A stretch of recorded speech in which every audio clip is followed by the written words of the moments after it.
सौरमंडल में धरती ही इकलौता ऐसा ग्रह है जहां इंसान के साथ साथ विभिन्न प्रकार के जीव जंतुओं का जीवन संभव हो पाया है।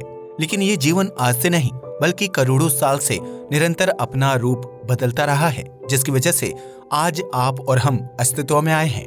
धरती पर जीवन की शुरुआत होना इतना भी आसान नहीं था, क्योंकि इस ग्रह पर कई बार जीवों की विभिन्न प्रजातियों ने जन्म लिया और फिर प्राकृतिक आपदा की वजह से उनका अंत हो गया। हम इंसान भी इस प्राकृतिक आपदा के चलते आज नहीं तो कल अपनी जान गंवा देंगे, लेकिन उसके बाद भी धरती पर जीवन का चक्र रुकेगा नहीं। ऐसे में आज हम आपको पृथ्वी पर 5 अलग अलग बार शुरू और खत्म हुए जीवन चक्र के बारे में बताने जा रहे हैं, जिसके बारे में जानकर आप भी चौंक जाएंगे। Ordovician, Silurian, extinction. ये तो हम सभी जानते हैं कि पृथ्वी पर जीवन की शुरुआत महासागरों के अंदर सिंगल सेल बैक्टीरिया रूप में हुई थी, जो बीतते वक्त के साथ बदलते चले गए और धरती पर विभिन्न प्रकार की प्रजातियां अस्तित्व में आईं। हम इंसान भी उसी बैक्टीरिया रूपी जीवन का एक अंश हैं, जो धरती पर कई बार शुरू और खत्म हुए जीवन के बाद अस्तित्व में आया है। पृथ्वी पर जब जीवन की शुरुआत हो चुकी थी और महासागरों में विभिन्न प्रकार के बैक्टीरिया रूपी जीवों की संख्या दिन ब दिन बढ़ती जा रही थी, उसी दौरान नीले ग्रह पर पहली बार मास एक्सटिंक्शन हुआ था। उस समय को ऑर्डोविशियन साइलोरियन पीरियड के नाम से जाना जाता है, जब कम गहरे पानी में भी बैक्टीरिया और कोरल रूपी जीवन पनप रहा था। आज से लगभग 44 करोड़ साल पहले पृथ्वी की जलवायु में परिवर्तन होना शुरू हो गया था, क्योंकि उस वक्त धरती पर गोंडवाना और लॉरिसिया नामक 2 विशालकाय महाद्वीप ही अस्तित्व में हुआ करते थे।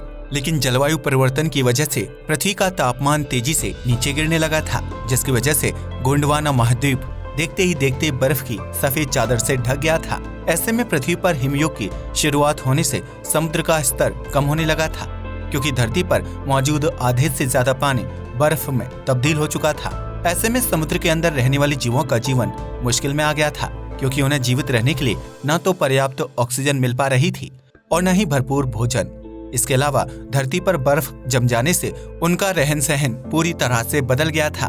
यह घटना बिल्कुल वैसी थी जैसे आपके घर में कोई बाहरी मेहमान आ जाता है और उसकी वजह से आपका डेली लाइफ रूटीन काफी हद तक प्रभावित हो जाता है। ऐसा ही कुछ ऑर्डोविशियन पीरियड में समुद्र के अंदर रहने वाले जीवों के साथ भी हुआ था, क्योंकि हिमयुग की वजह से फूड चेन प्रभावित हुई थी, जबकि उनके पास जगह की भी काफी ज्यादा कमी हो गई थी। इस वजह से धरती पर पहली बार बड़े स्तर पर जीव जंतुओं की मौत हुई थी। हालांकि उस वक्त सभी जीव पानी के अंदर ही निवास किया करते थे।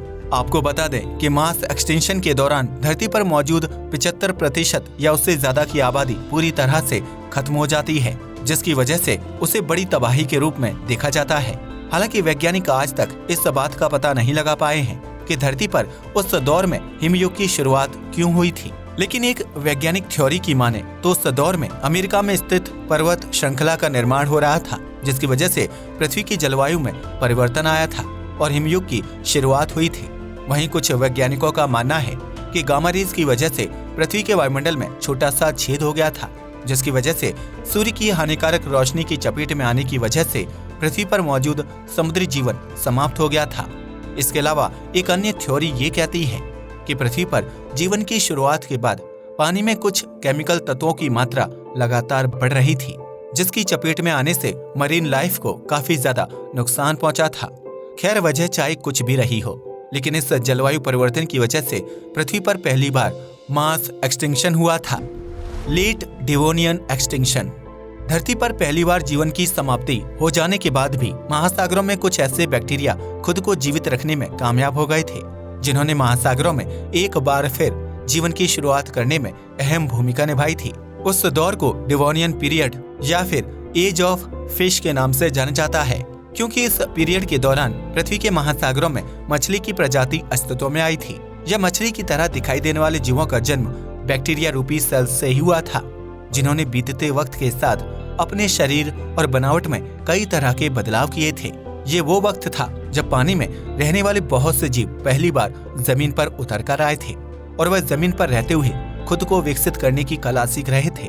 हालांकि उस दौर में जमीन पर रहने वाले जीवों की संख्या बहुत ही कम थी, जबकि महासागरों में रहने वाले जीव जंतुओं की संख्या बहुत तेजी से बढ़ रही थी। इन जीवों में छोटे साइज की मछलियों से लेकर बड़े आकार के अजीबोगरीब जीव भी शामिल थे, जो आज पूरी तरह से विलुप्त हो चुके हैं। दरअसल उस दौर में धरती पर दूसरा बड़ा मास एक्सटिंक्शन हुआ था, जिसमें समुद्र में रहने वाले लगभग 75% जीव पूरी तरह से खत्म हो गए थे। दरअसल उस दौर में धरती के जमीनी हिस्सों में पेड़ और पौधों का विकास होने लगा था, जो तेजी से बढ़ते जा रहे थे। लेकिन उस वक्त पृथ्वी की मिट्टी और जमीन आज की तरह नहीं थी, क्योंकि उसका ज्यादा हिस्सा छोटे पत्थरों और चट्टानों से मिलकर बना हुआ था और मिट्टी की लेयर बहुत ही पतली थी।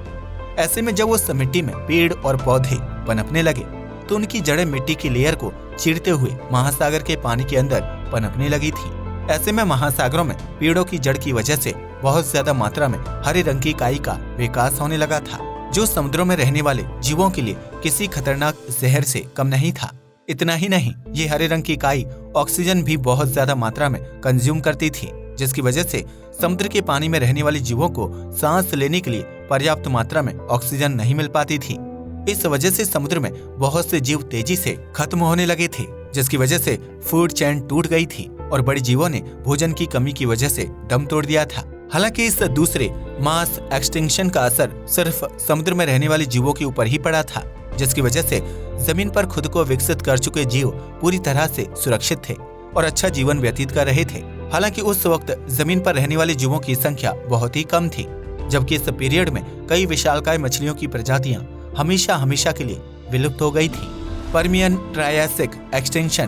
पृथ्वी पर आज से लगभग 25 करोड़ साल पहले के समय को पर्मियन ट्रायसिक पीरियड के नाम से जाना जाता है।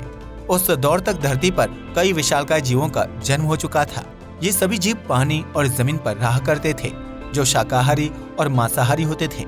लेकिन इस दौरान पृथ्वी पर एक बार फिर जीवन को समाप्त करने वाली घटना घटी थी, जिसके लिए इस बार ज्वालामुखी विस्फोट जिम्मेदार थे। दरअसल पर्मियन पीरियड के अंत के दौरान आज के साइबेरिया वाले क्षेत्र में बहुत सारे ज्वालामुखी के पहाड़ मौजूद हुआ करते थे, जिनके माध्यम से धरती के अंदर मौजूद गैस और गर्मी बाहर निकलने का रास्ता खोज रही थी। ऐसे में इस युग के अंत में ज्वालामुखी के पहाड़ों में एक के बाद एक कई विस्फोट हुए थे, जिसकी वजह से न सिर्फ जमीन पर रहने वाले जीवों का जीवन खतरे में आ गया था, बल्कि इस महाविनाश की वजह से समुद्र में रहने वाले जीवों का भी खात्मा हो गया था। कहा जाता है कि इस तीसरे मास एक्सटेंशन के दौरान धरती पर रहने वाले 90% जीव जंतुओं की जीवन लीला हमेशा के लिए समाप्त हो गई थी, जबकि इस घटना में जीवित बचने वाले जीवों के लिए आगे का जीवन बहुत ही कठिन हो गया था। दरअसल ज्वालामुखी विस्फोट की वजह से कई टन काला धुआं, राख और गर्म लावा पृथ्वी की सतह पर इकट्ठा हो गया था, जिसने जमीन और पानी में रहने वाले जीव जंतुओं को जलाकर खत्म करने का काम किया था। ज्वालामुखी विस्फोट से निकलने वाली राख और धुएं की वजह से पृथ्वी के आसमान पर घने बादल छा गए थे, जिसकी वजह से कई महीनों तक पृथ्वी की सतह पर सूर्य की रोशनी नहीं पहुंच पाई थी। इन ग्रीन हाउस गैसों की वजह से पृथ्वी का तापमान लगातार बढ़ रहा था, जबकि दम घोंटू हवाओं की वजह से जीव जंतुओं का सांस लेना मुश्किल हो गया था। ऊपर से भोजन की कमी और समुद्री जलस्तर के बढ़ने की वजह से जीव जंतुओं की मौत हो गई थी, जबकि इस दौरान समुद्र के पानी का तापमान भी 8 डिग्री सेल्सियस तक बढ़ गया था। वहीं पृथ्वी के आसमान में कार्बन डाइऑक्साइड और विभिन्न गैसों से निर्मित हुए बादलों ने एसिड रेन करने का काम किया था, जिसकी चपेट में आने से धरती पर मौजूद जीव जंतुओं और पेड़ पौधों की कई प्रजातियां नष्ट हो गई थीं। Triassic Jurassic extinction. पृथ्वी पर हुए तीसरे मास एक्सटिंक्शन का असर इतने लंबे वक्त तक रहा था कि उससे बाहर निकलने में पृथ्वी को कई करोड़ों साल का वक्त लग गया था, जिसके बाद धरती पर डायनासोर के पूर्वजों का अस्तित्व सामने आया था। लेकिन आज से 20 करोड़ साल पहले धरती पर चौथा मास एक्सटिंक्शन आया था, जो काफी हद तक तीसरे मास एक्सटिंक्शन से मिलता जुलता था। दरअसल उस दौर में धरती पर एक के बाद एक कई ज्वालामुखी विस्फोट हुए थे, जिसकी वजह से गर्म लावा धरती की सतह पर जम गया था और उसकी वजह से पृथ्वी और समुद्री जल का तापमान तेजी से बढ़ने लगा था। इस ज्वालामुखी विस्फोट की चपेट में आने से कई बड़े जीवों का अंत हो गया था, जबकि विस्फोट से निकलने वाली विभिन्न गैसों ने धरती के वायुमंडल में ग्रीन हाउस गैसों की मात्रा को कई गुना तक बढ़ा दिया था। ऐसे में धरती पर एसिड की वर्षा होने लगी थी, जबकि बढ़ते हुए तापमान की वजह से समुद्रों का जलस्तर भी बढ़ रहा था। ऐसे में बाढ़ और सुनामी की चपेट में आने की वजह से भी कई जीवों की मौत हो गई थी, जबकि पानी के बढ़ते तापमान की वजह से लगभग 70% मरीन लाइफ पूरी तरह से समाप्त हो गई थी। हालांकि इस चौथे मास एक्सटिंक्शन तक धरती पर रहने वाले जीव जंतुओं ने प्राकृतिक आपदा से खुद को सुरक्षित रखने की काबिलियत विकसित कर ली थी, जिसकी वजह से बहुत से जीव इस मास एक्सटिंक्शन के दौरान जीवित बच गए थे। इस प्राकृतिक आपदा में वह बड़े जीव मारे गए थे जो असल में डायनासोर्स की प्रजाति के फलने फूलने के रास्ते में रुकावट बन रहे थे। लेकिन उन जीवों के विलुप्त हो जाने की वजह से धरती पर एक नए युग की शुरुआत हुई थी, जिसमें डायनासोर की प्रजाति ने धरती पर करोड़ों साल तक राज किया था।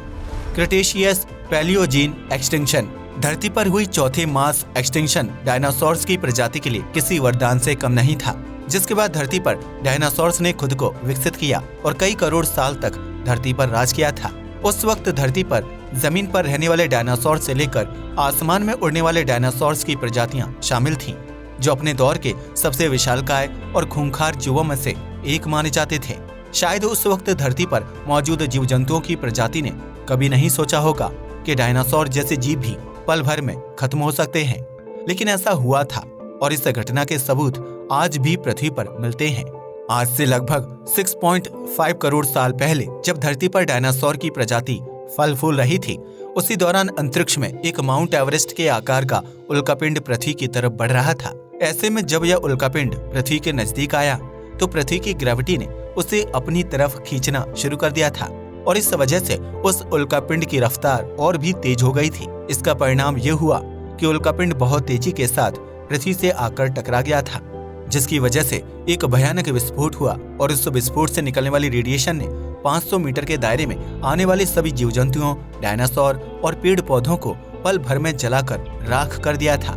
इतना ही नहीं, इस विस्फोट की वजह से पृथ्वी की सतह पर एक गहरा गड्ढा हो गया था, जिसकी धूल, मिट्टी और चट्टानें अंतरिक्ष में कई मीटर तक ऊपर चली गई थी और फिर वही चट्टानें आग के गोलों के रूप में धरती पर वापस बरसने लगी थी।